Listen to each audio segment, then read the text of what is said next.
Decades in the making, last year I-49 North finally became a true interstate connecting Louisiana to Arkansas.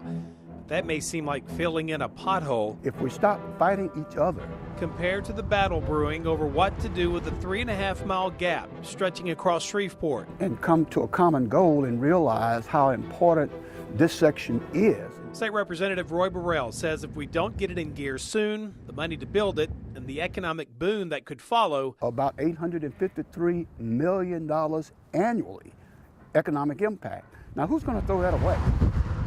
Could speed off for good. According to projections from engineers hired to do environmental studies on the 5 options, business and residential growth could spike by nearly $900 million annually by putting the I-49 intercity connector right through the Allendale or Ledbetter Heights neighborhoods, just west of downtown. The blue and the purple are roughly the same. Executive Director of Northwest Louisiana Council of Governments, Kent Rogers, went over the 5 paths. He's sort of like the middleman in all of this. We had a series of probably 12 different public meetings. 3 paths, the orange, blue, and purple, take it due north through Allendale. About half the property in this area is adjudicated property. Boarded up or vacant, not making a dime on the tax rolls. And the same can be said for the green path through Ledbetter, where I found much of the same. And as you see, we have a lot invested down here and really don't want to move. With the exception of Heavenly Gates Funeral Home, here since 1999, but prepared for a possible buyout. Whatever is best for the city, we'll try to go along with the plan. I guess you could say the straightest shot type of thing. But why so many options? 2, 1, 3. You may remember a year ago, a groundbreaking for a new housing development owned by the Shreveport Housing Authority. The Housing Authority's property is they roughly have this chunk right here. And it's being built a stone's throw from where I-49 ends at I-20. We weren't fully aware of how extensive their redevelopment was at the time, but they always had stated that, that's our property. We're going to do what we want to do with our property. And build they have. The first phase of what will eventually be 120 units is nearing completion. The purple and blue proposed paths bulldoze right through that, and the green path still clips it. But the orange was added to miss it altogether. However, even it comes with a cost. Now it hits, a couple of the big Baptist church and a couple of other structures. You can drive the path yourself, basically right up Allen Avenue. Longtime churches, Evergreen Baptist and Trinity Baptist, sit right in its path.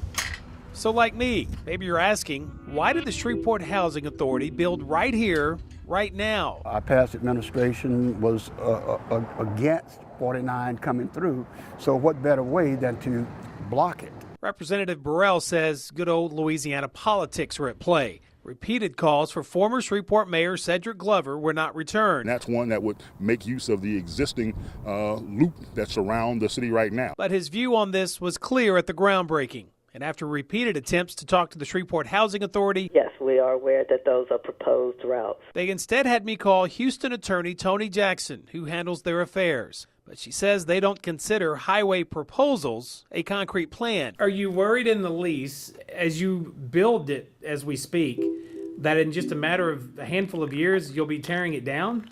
No, I don't. We don't have any reason to believe that. The truth is, the Housing Authority applied for tax credits. So to keep them from losing those tax credits, they went on and built. This new construction replaces the Naomi Jackson Heights government housing. A decade ago, 270 apartment units were torn down on this long city block. So it can easily be argued, you've got to replace what you took away, right?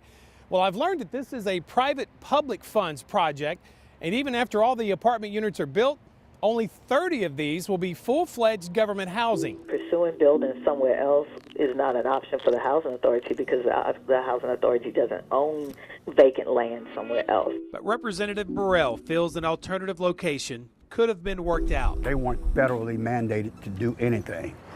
And if you follow the lines north, orange, blue, purple, and green, they all converge here. Within this 3-block area, we've got a total of 44 homes. In North Allendale is affordable housing, homes built by both the Fuller Center for Housing and Community Renewal, including one of their after-school friendship houses.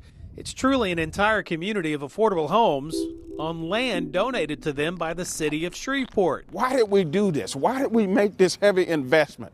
Why did you even give us this land to start this process if you were just going to take it away from us 10 years later? Needless to say, Fuller Center Director Lee Jeter is for the fifth option, the one that skips downtown and loops I-49 around the city using the existing paths of Highway 3132 and the I-220 loop. But You just don't go up and slap up signs and call it an interstate. Rogers points out what he says is the obvious, that the entire loop would need to be widened to 6 lanes, including this interchange at 3132 and I-49 that would be completely rebuilt. And at this overpass at I-20, that sharp turn completely straightened out. The most costly of all, widening to 6 lanes, the I-220 bridge over Cross Lake. A 20-mile rehab around the town. If I-49 comes through here, we're going to displace all of these homeowners Versus straight through downtown. It is a win-win for the city, but we just have to have the leadership to move it forward.